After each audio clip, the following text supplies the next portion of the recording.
കോഴിക്കോട് ഇന്നലെ ഉണ്ടായ തീപിടുത്തം. ആക്ച്വലി നിങ്ങൾ കോഴിക്കോടിൻ്റെ ഒരു ഹിസ്റ്ററി എടുത്ത് നോക്കിയാൽ മതി. പുഷ്പ ഫ്ലവർ അല്ലടാ ഫയറാടാ എന്ന് പറഞ്ഞ പോലെയാണ് കോഴിക്കോട് ചെറുതും വലുതുമായിട്ടുള്ള ഇതേപോലുള്ള തീ പിടിച്ചുണ്ടായിട്ടുള്ള ഇൻസിഡൻസ് ഒരുപാടുണ്ട്.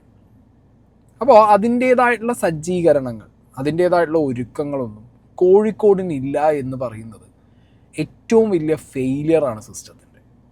നമ്മളെന്താ എപ്പോഴും പറയുക, കേരളത്തിലെ മേജർ സിറ്റീസ് എന്ന് പറയുമ്പോൾ തിരുവനന്തപുരം, കൊച്ചി, കോഴിക്കോട്, ഈ 3 മേജർ സിറ്റീസിലൊന്നാണ് കോഴിക്കോട് എന്ന് പറയുന്നത്.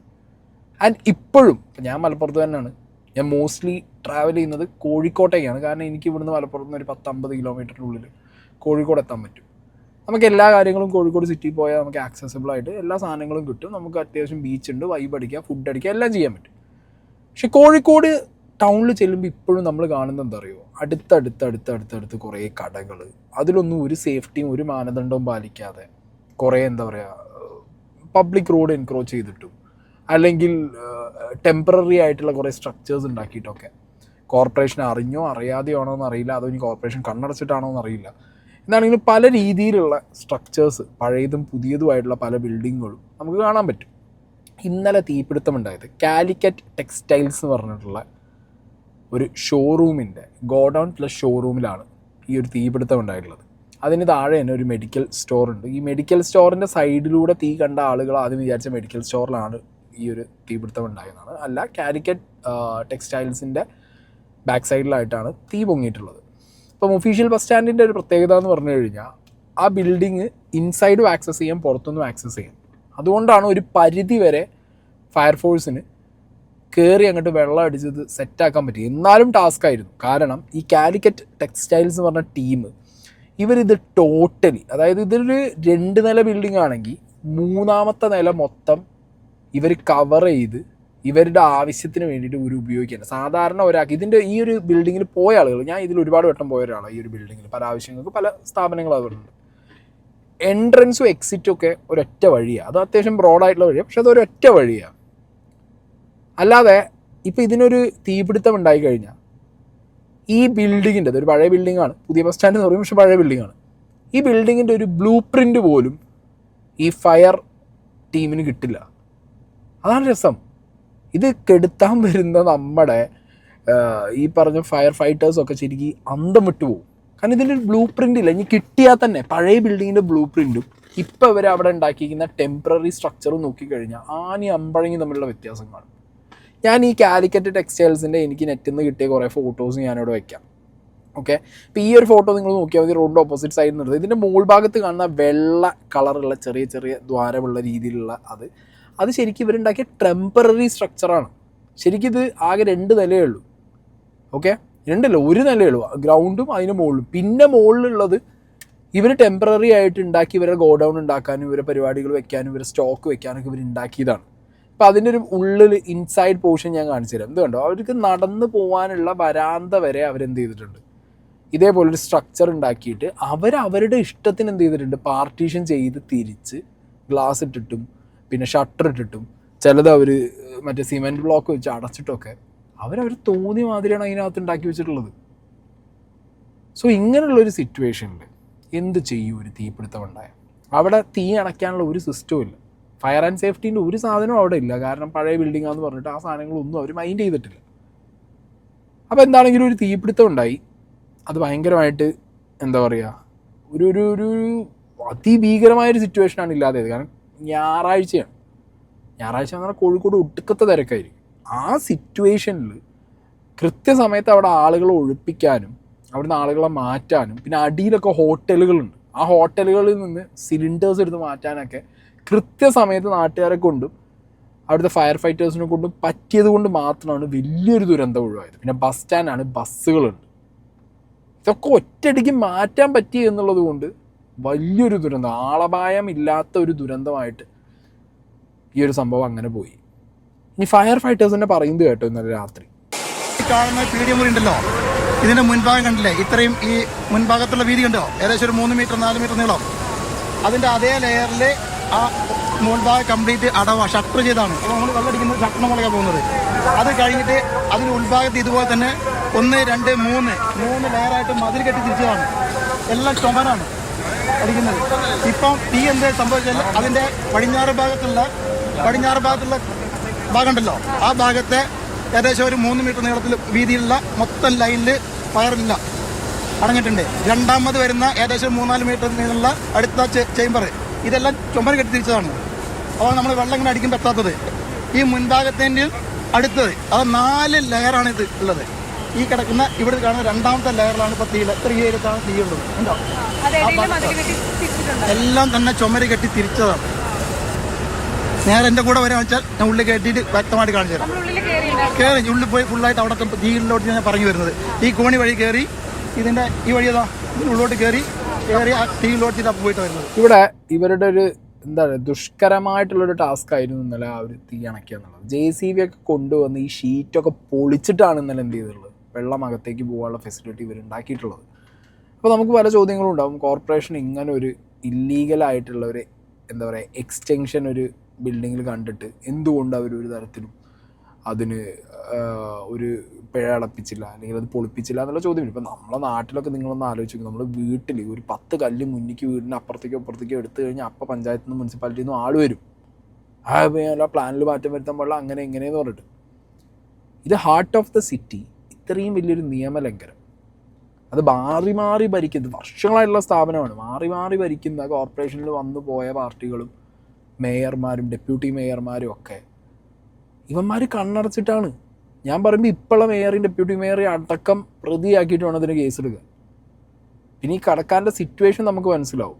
അയാളുടെ ഇത്രയും എന്താ പറയുക മുതൽ പോയി, അയാളാകെ തകർന്നിരിക്കുന്ന സിറ്റുവേഷനാണ്. അതിനിടയിൽ മീഡിയക്കാർ അയാളുടെ അടുത്ത് മൈക്കായിട്ട് പോയിട്ട് പല ചോദ്യങ്ങളും ചോദിക്കുന്ന വിഷ്വൽസൊക്കെ വന്നിട്ടുണ്ടായിരുന്നു. അതൊക്കെ ഇന്നലെ ഞാൻ ഇൻസ്റ്റയിൽ റീലൊക്കെ ഇട്ടിട്ടുണ്ട്. ഞാൻ ഇനി അതവിടെ അയാളുടെ ഒരു നിസ്സഹായാവസ്ഥയെ വെക്കുന്നില്ല, ജസ്റ്റ് ഒന്നിങ്ങനെ സൗണ്ട് ഇല്ലാതെ കാണിക്കാം. ആ മനുഷ്യനൊക്കെ തകർന്നിരിക്കുകയാണ്. ബട്ട് എന്തൊക്കെയാണെന്നുണ്ടെങ്കിലും ഒരു സ്ഥാപനം നടത്തുമ്പോൾ അത്രയും കോടിക്കണക്കിന് രൂപയുടെ ബിസിനസ് നടത്തുമ്പോൾ അതിനുള്ള ഫെസിലിറ്റി കൂടി ഉണ്ടോ അവിടെ എന്നുള്ളത് ശ്രദ്ധിക്കണ്ടേ. തുണിയാണ് ഈ ഒരു സിറ്റുവേഷൻ വരാതിരിക്കുക എന്നുള്ളത് നമ്മളെ പ്രതീക്ഷയാണ്. പക്ഷെ വന്നു പോയാൽ എന്ത് ചെയ്യും എന്നുള്ളത് നമ്മൾ ശരിക്കും കാൽക്കുലേറ്റ് ചെയ്യണം. അത് ചെയ്യാതെ ഇപ്പോൾ കോഴിക്കോട് പോലത്തെ സിറ്റി, ഞാൻ പറഞ്ഞല്ലോ 2007 മിഠായി തെരുവ്, അതിന് മുമ്പും ചെറുതും വലുതുമായിട്ടുള്ള പല പ്രശ്നങ്ങളും, 2010 2015 ഒക്കെ പല പല രീതിയിൽ ഇതേപോലുള്ള ഫയർ റിലേറ്റഡ് ആയിട്ടുള്ള സീനുകൾ ഉണ്ടായിട്ടുണ്ട്. ഇപ്പോൾ അടുത്ത് മെഡിക്കൽ കോളേജിൽ. പിന്നെ ആളുകൾ ഏറ്റവും കൂടുതൽ ഇന്നലെ കുറ്റം പറഞ്ഞത് ഇവിടെ കറക്റ്റ് ടൈമിൽ ഫയർഫോഴ്സിൻ്റെ വണ്ടികൾ എത്തിയില്ല, ഫയർഫോഴ്സ് ഫെസിലിറ്റി ഇല്ല കോഴിക്കോട് നഗരത്തിൽ. കോഴിക്കോട് നഗരത്തിലാണ് സത്യം പറഞ്ഞു കഴിഞ്ഞാൽ ഏറ്റവും കൂടുതൽ ഈ പറഞ്ഞ ഫയർഫോഴ്സിൻ്റെ ഫുൾ ടാസ്ക് ഫുൾ ഫോഴ്സ് അവിടെ വേണം. കാരണം ഫ്ലാറ്റുകൾ, ഇതേപോലുള്ള സ്ഥാപനങ്ങൾ, ഹോട്ടൽസ്, എന്തൊക്കെ സാധനങ്ങളാണ് അവിടെ തിങ്ങിപ്പാർക്കണേ എന്നുള്ളതാണ്. അപ്പം അതുകൊണ്ട് അതും ഇങ്ങനൊരു ഒരു ഹിസ്റ്ററി ഉള്ളൊരു നാട്, ഇങ്ങനെ ഈ തീപിടുത്തത്തിന് ഹിസ്റ്ററി ഉള്ളൊരു നാട്, അങ്ങനത്തെ ഒരു ഇതിൽ ഇങ്ങനത്തെ ഒരു ഫെസിലിറ്റി ഇല്ല. ബീച്ചിലുണ്ടായിരുന്ന ഫയർഫോഴ്സിൻ്റെ ഫെസിലിറ്റി അവർ പൊളിച്ചിട്ട് ടെമ്പററി വേറൊരു സ്ഥലത്തേക്ക് മാറ്റുമ്പോൾ അറ്റ്ലീസ്റ്റ് അവർ ടൗണിനകത്തൊരു മാനാഞ്ചിറേൻ്റെ അവിടെ ഉണ്ടായിരുന്നു, അത് മാറ്റി കുറേ കാര്യങ്ങൾ നാട്ടുകാർ പറയുന്നുണ്ട്.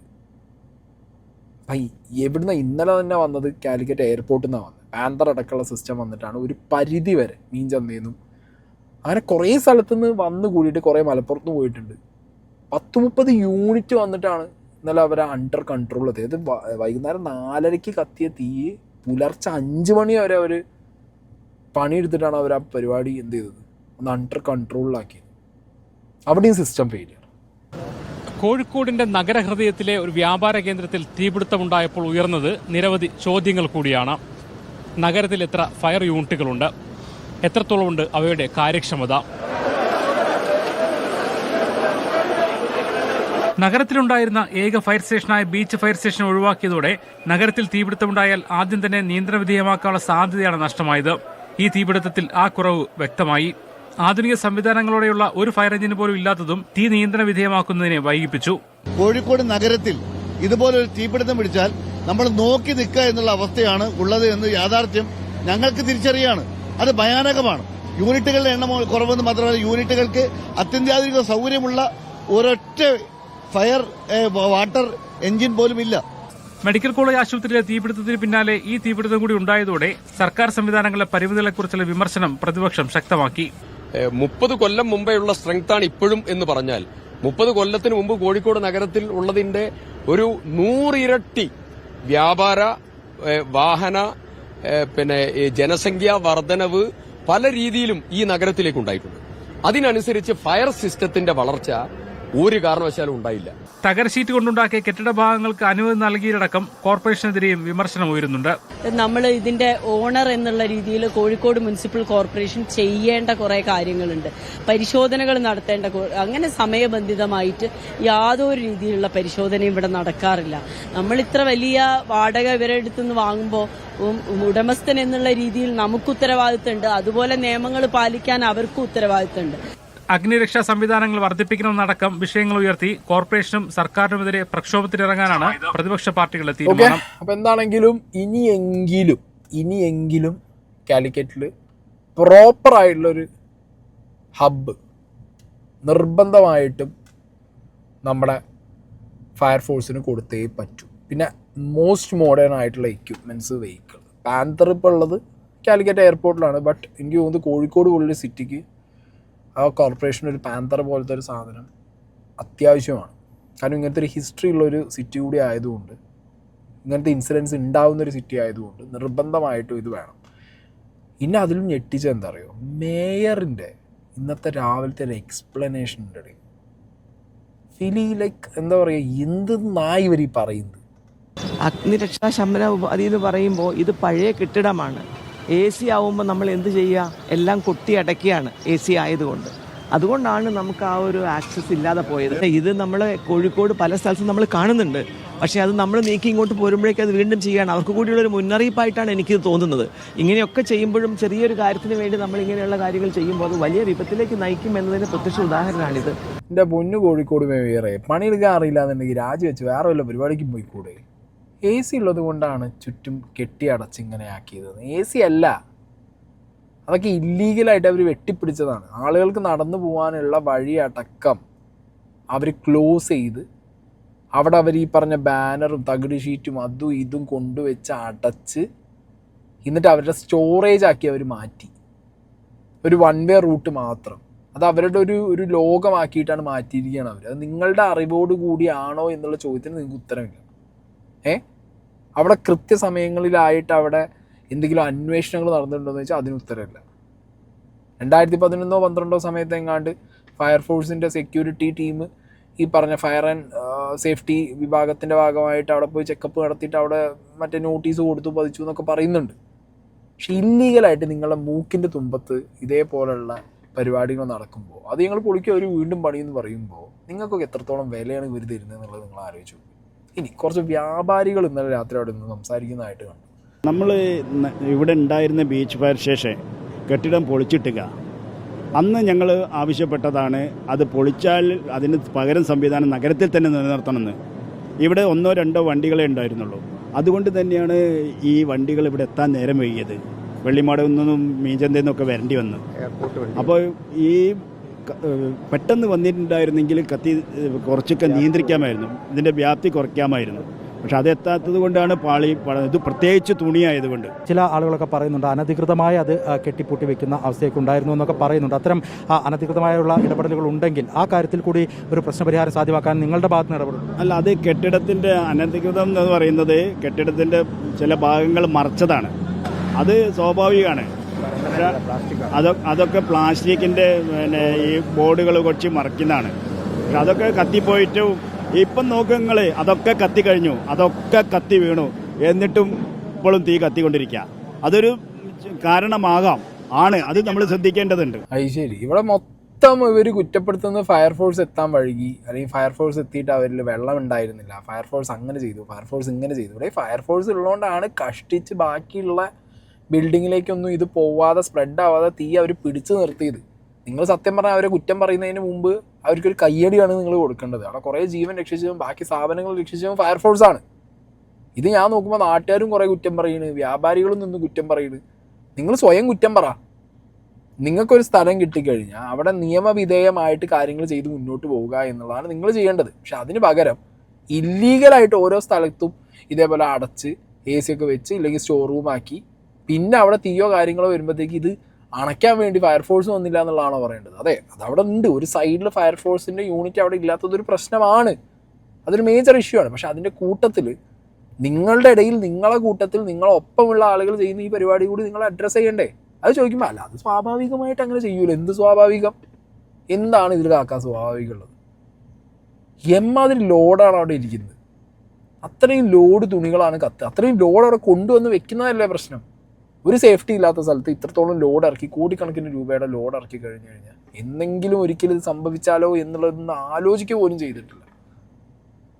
എന്താണെന്നുണ്ടെങ്കിൽ ഇനിയിപ്പോൾ ആരെ കുറ്റപ്പെടുത്തിയിട്ടും കാര്യമില്ല. ഇനിയെങ്കിലും ദയവ് ചെയ്ത് ഇങ്ങനത്തെ ബിൽഡിങ്ങുകളിലൊക്കെ ഇരിക്കുമ്പോൾ ഫുൾ സേഫ്റ്റി ഉണ്ടോ എന്നുള്ളത് നോക്കിയിട്ട് മാത്രം നിങ്ങളുടെ ബിസിനസ്സും കാര്യങ്ങളൊക്കെ എടുത്ത് മുന്നോട്ട് കൊണ്ടുപോകുക. ചെറിയ ലാഭത്തിന് വേണ്ടിയിട്ട് ചെറിയ എന്താ പറയുക, അപ്പത്തുള്ള നീക്കുപോക്കിന് വേണ്ടിയിട്ട് അഡ്ജസ്റ്റ്മെൻറ്റുകൾ ചെയ്താൽ ഇതേപോലെയുള്ള വലിയ സീനുകൾ വരുമ്പോൾ ഒന്നിച്ചെല്ലാം നഷ്ടപ്പെടുന്ന ഒരവസ്ഥയ്ക്ക് കാര്യങ്ങൾ മാറും.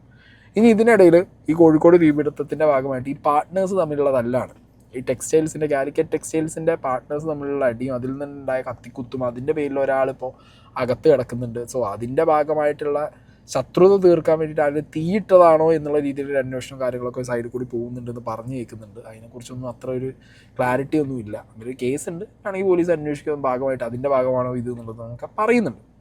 ഇനി നമുക്ക് വേങ്ങര കൂരിയാട് വരാം. മലപ്പുറത്ത് വേങ്ങര കൂരിയാടിൽ നാഷണൽ ഹൈവേ ഇടിഞ്ഞിരിക്കുക എന്ന് പറഞ്ഞു കഴിഞ്ഞാൽ ആ സീന് നിങ്ങളൊന്ന് ആലോചിച്ച് നോക്കുക. ഇതെങ്ങാനും ഓപ്പണാക്കിയ, നാഷണൽ ഹൈവേ ഓപ്പണാക്കിയ സമയത്താണ് സംഭവിച്ചതെന്നുണ്ടെങ്കിൽ എത്ര ആളുടെ ജീവൻ പോകും, എത്ര പേരുടെ ജീവൻ പോകും? ഒന്നും വേണ്ട, ഇത് ഉച്ചയ്ക്ക് ഒരു 2 മണിക്കാണ് ഈ സംഭവം ഉണ്ടായത്. അത് ഏറ്റവും എന്താ പറയുക, ആ ഒരു ഉച്ച സമയം ആയതുകൊണ്ട് വണ്ടികൾ അല്പം കുറവായിരുന്നു. 2-3 വണ്ടികൾ മാത്രമാണ് ഈ ഇൻസിഡൻറ്റിൽ പെട്ടിട്ടുള്ളത്. എന്നാലും ആർക്കും വലിയ അപായമൊന്നുമില്ല, ജീവന് പ്രശ്നങ്ങളൊന്നുമില്ല, എല്ലാവരും ഓടി രക്ഷപ്പെടുകയൊക്കെ ഉണ്ടായി. എന്നാലും എത്ര സീരിയസ് ആയിട്ടുള്ള സിറ്റുവേഷനാണ്. നമ്മുടെ നാട്ടിൽ നമുക്ക് എന്ത് സേഫ്റ്റിയാണ്, നമുക്ക് എന്ത് ഫെസിലിറ്റി, എന്ത് ക്വാളിറ്റിയുള്ള ഫെസിലിറ്റി അവർ പ്രൊവൈഡ് ചെയ്യുന്നു? ഒരു ലക്കി ഇവർ ചെയ്യുന്നില്ല. ഇനി ചോദിച്ചു കഴിഞ്ഞാൽ കേന്ദ്രത്തിൻ്റെ തലയിലും, കേന്ദ്രം എടുത്തത് മറ്റേ ഇവരുടെ തലയിൽ, ജില്ലേൻ്റെ തലയിൽ, പിന്നെ എടുത്തത് സ്റ്റേറ്റിൻ്റെ തലയിൽ, സ്റ്റേറ്റ് എടുത്തിട്ട് വീണ്ടും കേന്ദ്രത്തിൻ്റെ തലയിൽ, ഇതിങ്ങനെ മാറി കളിക്കും. അതാണ് ഉണ്ടാവുമ്പോൾ മാറി ഇത് കളിക്കും. ഇത് ആരാണ് ഇതിന് ഉത്തരവാദി എന്നുള്ളത് ആർക്കും അറിയില്ല. ക്രെഡിറ്റ് അടിച്ചു മാറ്റാൻ എല്ലാവരും വരും. ഒരു ദുരന്തം ഉണ്ടായിക്കഴിഞ്ഞാൽ അതിൻ്റെ ക്രെഡിറ്റ് ഒരുത്തിനും വേണ്ട. സെൻട്രൽ സ്റ്റേറ്റിൻ്റെ തലയിടും, സ്റ്റേറ്റ് സെൻട്രലിൻ്റെ തലയിലിടും, എന്തെങ്കിലും വകുപ്പുണ്ടെന്നുണ്ടെങ്കിൽ ജില്ലേൻ്റെ തലയിലിട്ടു. അങ്ങനത്തെ ഒരു അവസ്ഥയൊക്കെയാണ് ഈ കാര്യങ്ങളൊക്കെ പോകുന്നത്. ഈ കൂരിയാടുള്ള ജനങ്ങൾ, എനിക്ക് ഓർമ്മയുണ്ട് കഴിഞ്ഞ മഴക്കാലത്ത് അവിടെ മറ്റേ വണ്ടർലയിലും സിൽവർ സ്റ്റോമിലൊന്നും പോകേണ്ട ആവശ്യം ഉണ്ടായിരുന്നില്ല. കൂരിയാട് ഈ പറഞ്ഞ ഫ്ലൈ ഓവർ ഉണ്ടാക്കുന്നതിന്, ഫ്ലൈ ഓവറല്ല, ഈ എലിവേറ്റഡ് ആയിട്ടുള്ള NHൻ്റെ അടിയിൽ പോയി നിന്നാൽ മതി. അത്രത്തോളം വെള്ളച്ചാട്ടമായിരുന്നു അവിടെ. ആതിരപ്പള്ളി വാട്ടർഫോൾസ് ആയിരുന്നു അവിടെ ഉണ്ടായിരുന്നത്. ഇത് ഇവിടെ എത്ര ഹൈറ്റിലാണ് ഇത് കൊടുത്തിട്ടുള്ളത്? ഒരു അശാസ്ത്രീയ നിർമ്മാണം, വെറും മണ്ണ് മാത്രം ഇട്ടുകൊണ്ടുള്ള ഒരു നിർമ്മാണമാണത്. ഇവിടെ ഒരു മാസം മുമ്പ് ഇത് സൈഡിൽ ഒരു കട്ട, ഒരു ലോക്കുള്ള ഒരു കട്ട രീതിയിലാണുള്ളത് വെച്ചിട്ടുള്ളത്. ഈ കട്ട ഒരു മാസം മുമ്പ് കട്ട പൊട്ടിയിരുന്നു. എന്നിട്ട് അവരെന്താ ചെയ്താരോ, ആളുകൾ കംപ്ലൈന്റ് ചെയ്തു, ന്യൂസിൽ വന്നു, പിന്നെ പല ആളുകളും വ്ളോഗൊക്കെ ചെയ്തു. അപ്പോൾ അവർ ഒരു ചട്ടിയിൽ ഒരു കുമ്മായേറ്റ് വന്നുകൊണ്ട് അവർ ആ ഓട്ട അടക്കുക ചെയ്തു. ആളുകൾ പല രീതിയിൽ പറഞ്ഞിട്ടുണ്ട്. കാരണം ഇവിടെ കഴിഞ്ഞ മഴക്കാല സമയത്ത് നമ്മളെ സർവീസ് റോഡിൽ ഒന്നായിട്ട് വെള്ളം കയറിയിരുന്നു. ആ വെള്ളം കയറിയ സമയത്തും ഇവിടെ ജനങ്ങൾ ഒരുപാട് ആളുകൾ നിന്ന് പ്രതിഷേധിച്ചതാണ്. കാരണം ആ സമയത്ത് വണ്ടി ഓടിയില്ല. 2-3 ദിവസം ഈ ഹൈവേയിലൂടെ വണ്ടി ഓടാതെ അന്ന് ഈ ജനങ്ങൾ മൊത്തം ഇവിടെ പ്രതിഷേധിച്ചതാണ്. തീർച്ചയായിട്ടും അത് അശാസ്ത്രീയ നിർമ്മാണം തന്നെയാണ്, അല്ലാതെ വേറെ ഒരു സംശയമില്ല. ഇവിടെ എന്ന് പറയുന്നത് വളരെ താഴ്ചയിൽ നിന്നും മണ്ണിട്ട് ഉയർത്തി റോഡ് നിർമ്മിച്ചാണല്ലേ? വളരെ താഴ്ചയിൽ നിന്ന്, ഏറ്റവും അടി താഴ്ചയിൽ നിന്ന് ഏകദേശം ഒരു 4 നില ബിൽഡിങ്ങിന്റെ ഹൈറ്റിലാണ് ഈ റോഡ് കിടക്കുന്നത്. 4 നില ബിൽഡിങ്ങിന്റെ ഹൈറ്റിൽ ഈ റോഡ് കിടക്കുന്നത് 4 നില ബിൽഡിങ്ങിന്റെ ഹൈറ്റിലാണ്. കേട്ടല്ലോ, ഇവിടെ ഇതാണ് അവസ്ഥ. പ്രോപ്പറായിട്ട് ഒന്നുമില്ല, എല്ലാത്തിലും അഴിമതി, ആവശ്യക്കാർക്ക് വേണ്ടി കണ്ണടക്കൽ, കൈക്കൂലി കൊടുത്ത് കാര്യം നേടൽ. സാധാരണക്കാരൻ എന്തെങ്കിലും ഒരു ആവശ്യത്തിന് വേണ്ടി റോട്ടിലിറങ്ങുക, അല്ലെങ്കിൽ അവൻ്റെ ആവശ്യത്തിന് വേണ്ടിയിട്ട് അവൻ മുനിസിപ്പാലിറ്റിയിലോ അല്ലെങ്കിൽ വേറെ എവിടെയെങ്കിലും പോയി കഴിഞ്ഞാൽ അവന് വെറും ചവിട്ടും കുത്തും അടിയും മാത്രം. സാധാരണക്കാരൻ്റെ അവസ്ഥ അങ്ങനെയാണ്. കയ്യൂക്കുള്ളവന് ഭയങ്കര സുഖമാണ്. പിന്നെ ഇതേപോലെ നാട്ടുകാരെ കണ്ണിൽ കൂടിയിടാൻ വേണ്ടിയിട്ട് കുറേയൊക്കെ ചെയ്യും, കുറേയൊക്കെ മുക്കും, കുറേയൊക്കെ ചെയ്യും, കുറേയൊക്കെ മുക്കും. ബേസിക്കായിട്ട് NH ഉണ്ടാക്കുന്ന ആരോ ആയിക്കോട്ടെ, ക്രെഡിറ്റ് അടിച്ച് മാറ്റുന്നവരോടാണ് പറയുള്ളത്. ഒരു നാടിൻ്റെ അതിൻ്റെ ഒരു എന്താണ് അതിൻ്റെ ടെറൈന്ന് നോക്കിയിട്ട് വേണ്ടേ അവിടെ ഇപ്പോൾ അത് ഇങ്ങനെ പൊക്കണോ, 4 അടി ബിൽഡിങ്ങിൻ്റെ വലുപ്പത്തിൽ മണ്ണിട്ട് പൊക്കണോ, അതോ അവിടെ ബീം കെട്ടിയിട്ട് അവിടെ ബ്രിഡ്ജ് ഉണ്ടാക്കണോ എന്നൊക്കെ ചിന്തിക്കണ്ടേ? ഇതൊന്നുമില്ല. ഒരു പ്ലാൻ ഇട്ടുകൊണ്ട് പോയി. എല്ലാ നാട്ടിലും അതന്നെ ഉള്ളതാണ്. ഈ അവസ്ഥയിൽ പോയിട്ട് വല്ല കാര്യമുണ്ടോ? പ്രത്യേകിച്ച് കേരളത്തിൽ അത് നടക്കില്ല. നമ്മുടെ മഴയുണ്ട്, പാടമുണ്ട്, ചതുപ്പുണ്ട്, പല പല പല പല പ്രശ്നങ്ങളാണ് ഇവിടെ പലപ്പോഴും ഈ ഒരു നമ്മുടെ ഈ ഏരിയയിൽ, കേരളത്തിൽ പ്രത്യേകിച്ച്. നമ്മളുടെ ഒരു ജിയോഗ്രഫി അങ്ങനെയാണ്. സോ അതിനനുസരിച്ചിട്ടുള്ള ഓരോ രീതിയിലുള്ള പുതിയ ടെക്നോളജി കൊണ്ടുവന്നിട്ട് വേണ്ട കാര്യങ്ങൾ മുന്നോട്ട് പോകാൻ. വലിയൊരു അപകടമാണ് സത്യം പറഞ്ഞാൽ ഇന്ന് കൂരിയാട് ഒഴിവായത്. ഇതാണെങ്കിലും ഇതൊക്കെയാണ് ഈ നാട്ടിലെ അവസ്ഥയുടെ. സിസ്റ്റം ഫെയിലിയർ എന്ന് എത്രയൊക്കെ പറഞ്ഞിട്ടും കാര്യമില്ല. അവസാനം ഞാനൊരു ഫെയിലിയർ, നിങ്ങളൊരു ഫെയിലിയർ, നമ്മൾ മൊത്തത്തിലൊരു ഫെയിലിയർ എന്നുള്ളതായിരിക്കും സിസ്റ്റം നമ്മളോട് തിരിച്ചു പറയാം.